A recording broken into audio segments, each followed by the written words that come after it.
Chapter 1. Before breakfast. "Where's Papa going with that axe?" said Fern to her mother as they were setting the table for breakfast. "Out to the hog house," replied Mrs. Arable. "Some pigs were born last night." "I don't see why he needs an axe," continued Fern, who was only 8. "Well," said her mother, "one of the pigs is a runt. It's very small and weak, and it will never amount to anything. So your father has decided to do away with it." "Do away with it?" shrieked Fern. "You mean kill it? Just because it's smaller than the others?" Mrs. Arable put a pitcher of cream on the table. "Don't yell, Fern," she said. "Your father is right. The pig would probably die anyway." Fern pushed a chair out of the way and ran outdoors. The grass was wet and the earth smelled of springtime. Fern's sneakers were sopping by the time she caught up with her father. "Please don't kill it," she sobbed. "It's unfair." Mr. Arable stopped walking. "Fern," he said gently, "you will have to learn to control yourself." "Control myself?" yelled Fern. "This is a matter of life and death, and you talk about controlling myself." Tears ran down her cheeks, and she took hold of the axe and tried to pull it out of her father's hand. "Fern," said Mr. Arable, "I know more about raising a litter of pigs than you do. A weakling makes trouble. Now run along." "But it's unfair," cried Fern. "The pig couldn't help being born small, could it? If I had been very small at birth, would you have killed me?" Mr. Arable smiled.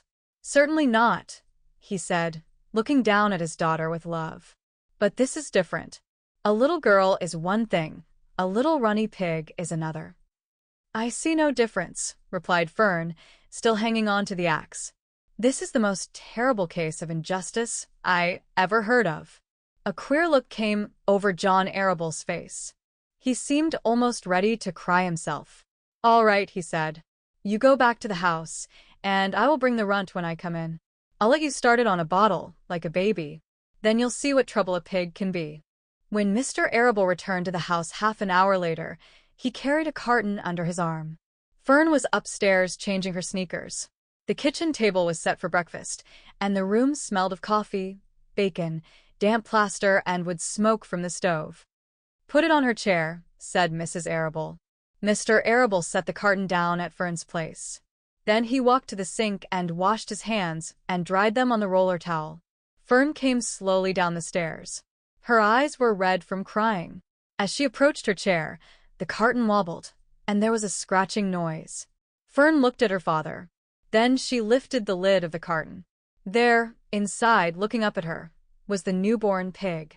It was a white one. The morning light shone through its ears, turning them pink. "He's yours," said Mr. Arable, "saved from an untimely death. And may the good Lord forgive me for this foolishness." Fern couldn't take her eyes off the tiny pig. "Oh," she whispered. "Oh, look at him. He's absolutely perfect."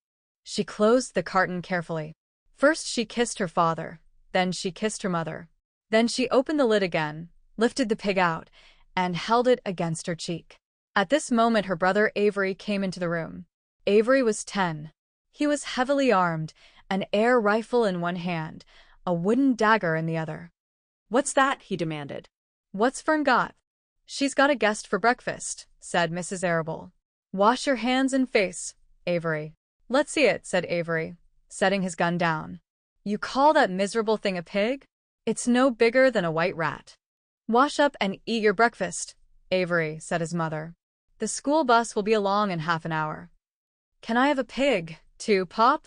asked Avery. "No, I only distribute pigs to early risers," said Mr. Arable. Fern was up at daylight, trying to rid the world of injustice. As a result, she now has a pig. A small one, to be sure, but nevertheless a pig. It just shows what can happen if a person gets out of bed promptly. "Let's eat." But Fern couldn't eat until her pig had had a drink of milk. Mrs. Arable found a baby's nursing bottle and a rubber nipple. She poured warm milk into the bottle, fitted the nipple over the top, and handed it to Fern. "Give him his breakfast," she said. A minute later, Fern was seated on the floor in the corner of the kitchen with her infant between her knees, teaching it to suck from the bottle. The pig, although tiny, had a good appetite and caught on quickly. The school bus honked from the road. "Run, commanded Mrs. Arable, taking the pig from Fern and slipping a donut into her hand. Avery grabbed his gun and another donut. The children ran out to the road and climbed into the bus. Fern took no notice of the others in the bus.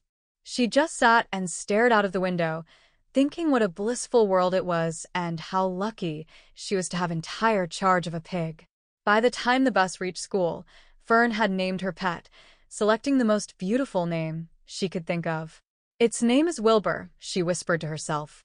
She was still thinking about the pig when the teacher said, "Fern, what is the capital of Pennsylvania?" "Wilbur," replied Fern dreamily. The pupils giggled. Fern blushed.